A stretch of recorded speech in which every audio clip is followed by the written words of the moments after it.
Hey guys, Chris with Fort Park Property Management and Real Estate here. What I want to talk to you about today is insurance and why actually having a higher deductible can be a good thing for a Strata Corporation. So, like your Strata's probably your insurance has probably gone up dramatically over the last 5 years.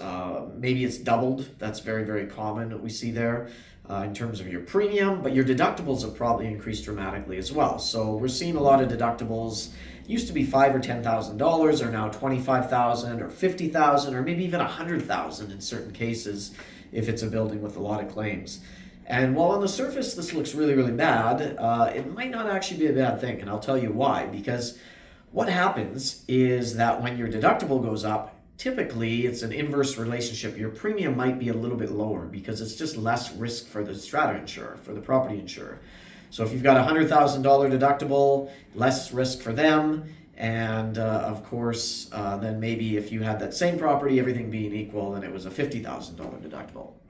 So there's that. But the other thing and the big thing is that the strata does not get involved if the damage, the cumulative damage in a claim, does not exceed that strata deductible. So in this case, if it's a $100,000 deductible, the damage is $50,000 between 2 or 3 suites.